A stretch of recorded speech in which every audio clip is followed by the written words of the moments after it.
Hello and welcome to SoSouth. I am Prija Arvind. Today we are going to discuss how the political landscape in Kerala is heating up as the ruling CPM-led Left Democratic Front or LDF has solidified its strategy for the upcoming Lok Sabha elections. The LDF has released its final tally of candidates for the Lok Sabha elections and it highlights there is basically no Indie alliance in Kerala. The LDF has allocated seats for the highly anticipated electoral battle with the CPM set to contest in 15 constituencies, followed by the CPI in 4 seats. Additionally, Kerala Congress Mani will vie for 1 seat, making a significant move in the political chessboard. This is CPM's state committee finalized candidates list. The official announcement will be made on 26th February after a discussion with the national leadership. V. Joy from Artingal, Thomas Isaac from Pathanamthitta, M. Mukesh from Kollam, A. M. Arif from Alappuzha, K. J. Shine from Ernakulam, Joyce George from Idukki, Professor C. Ravindranath from Chalakudi, A. Vijay Raghavan from Palakkad, K. Radhakrishnan from Alattur, K. S. Hamza from Ponnani, V. Wasif from Malappuram, Elamaraman Karim from Kozhikode, M. V. Jayarajan from Kannur, K. K. Shailaja from Vadagara, M. V. Balakrishnan from Kasaragod. Seems like the party has decided to field strong faces in the likes of former Health Minister K. K. Shailaja, former Finance Minister Thomas Isaac, Minister in the current cabinet K. Radhakrishnan, actor M. Mukesh from Kollam and others. We have Anand Kochugudi with us to discuss how this will affect the larger Indie alliance, which is supposed to have LDF and UDF as allies on the national front. Welcome to SoSouth, Mr. Anand Kochugudi. Welcome to SoSouth. This tally shows that LDF and UDF will contest Lok Sabha elections separately. Do you think the LDF is trying to gain lost ground on national level by fighting for the general elections alone? I think there is a misconception, probably in the north, that the LDF and the UDF, simply being in the India bloc, they would contest in an alliance. That is not the case. That has never been the case. So these are the two parties, Congress and the CPIM, Communist Party of India Marxist. These are the principal players in Kerala politics, beginning with the 1957 election. So Kerala politics is it's a bipolar state. Kerala politics has always been Congress versus the left, and that will continue in this election. As far as the BJP is concerned, the BJP has been improving its vote tally in Kerala, beginning with 2014. 2014, it crossed a certain threshold, but it couldn't win. And even though it came very close in Trivandrum to upset Shashi Tharoor in the 2014 Lok Sabha election, it couldn't cross that hurdle. O. Rajagopal, the senior elder statesman of the BJP, who came close to upsetting Shashi Tharoor in 2014 in Thiruvananthapuram, and who also opened the BJP's account in 2016 from Nemam. He was retired because he had grown quite old and he was into his 90s. So he, stepped aside, and Kummanam Rajashekharan took on the mantle of, carrying forward his legacy. But I think none of the other BJP leaders could create that kind of a situation where the party could win. The BJP has been improving steadily.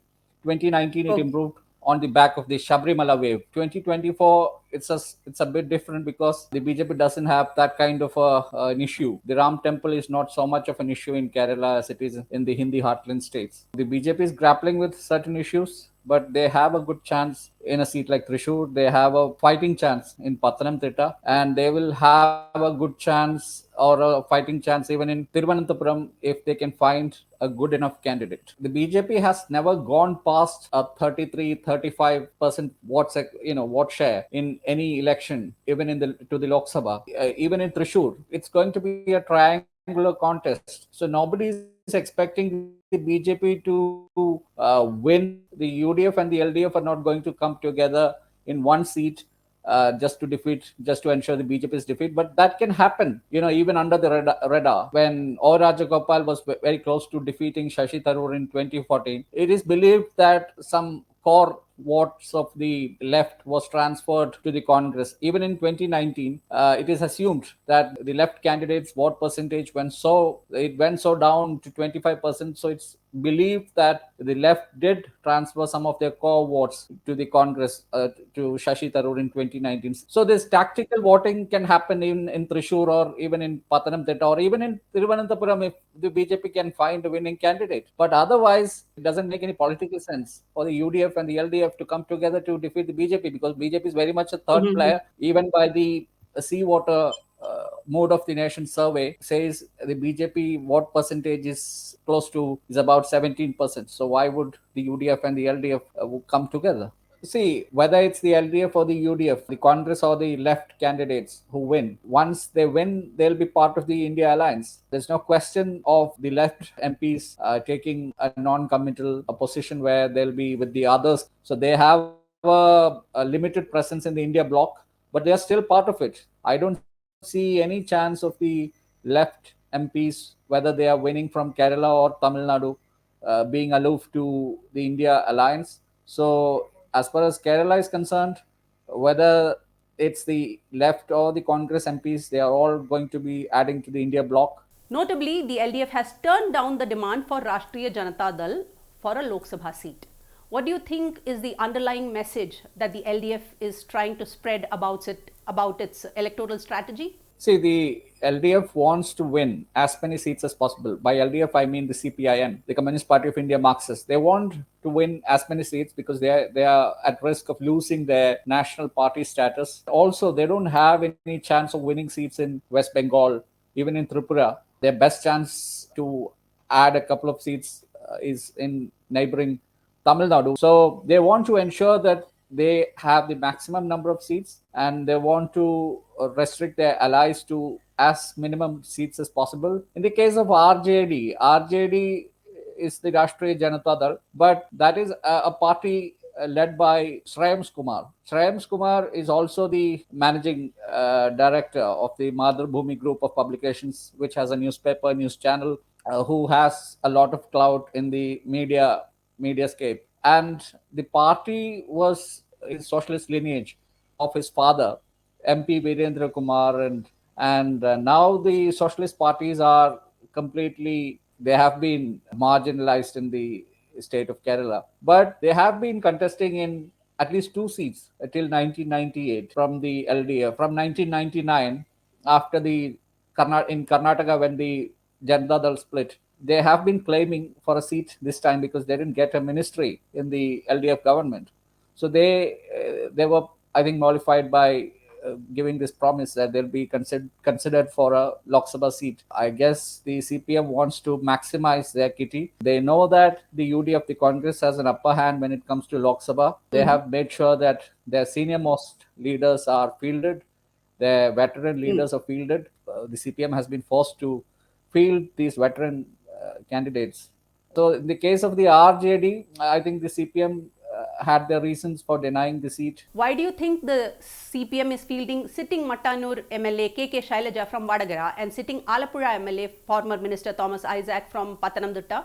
No, they have even fielded a minister in the Pinarayi Vijayan cabinet, K. Radhakrishnan, who is also their Dalit face in the LDF ministry.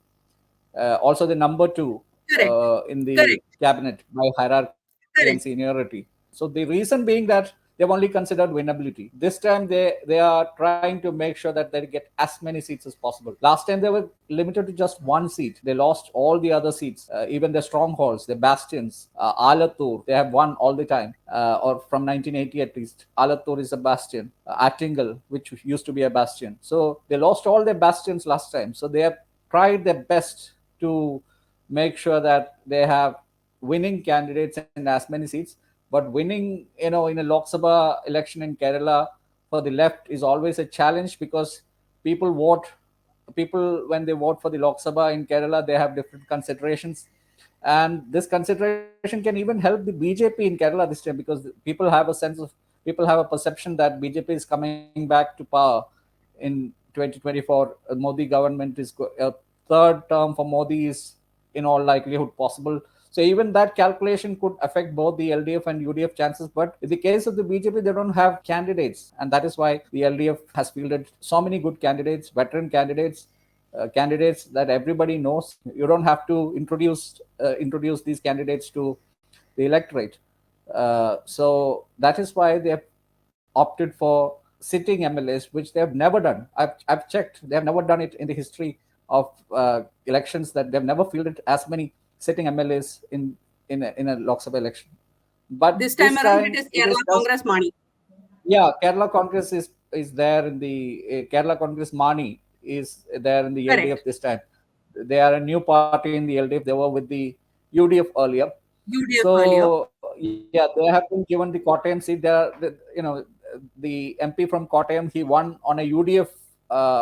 Just like the CPIM candidates, it's not been officially announced, but CPI candidate in Thrissur is, in all likelihood, V.S. Kumar, the former minister, who has a great, chance in Thrissur, regardless of the BJP's and the Congress's claims.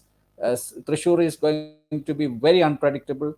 Of course, BJP has a chance. So does the Congress and even the CPI at the left, because all the candidates are, they are as good as it gets. The CPM's strategic maneuvering comes amidst a broader context of political realignments and aspirations for a stronger foothold in the parliament. With Kerala emerging as a pivotal battleground, the stakes have never been higher for the left front. And it looks like the LDF is eyeing to improve its performance in the coming general elections as compared to the 2019 Lok Sabha elections. I am Prija Arvind, and thank you for watching India Today, SoSouth.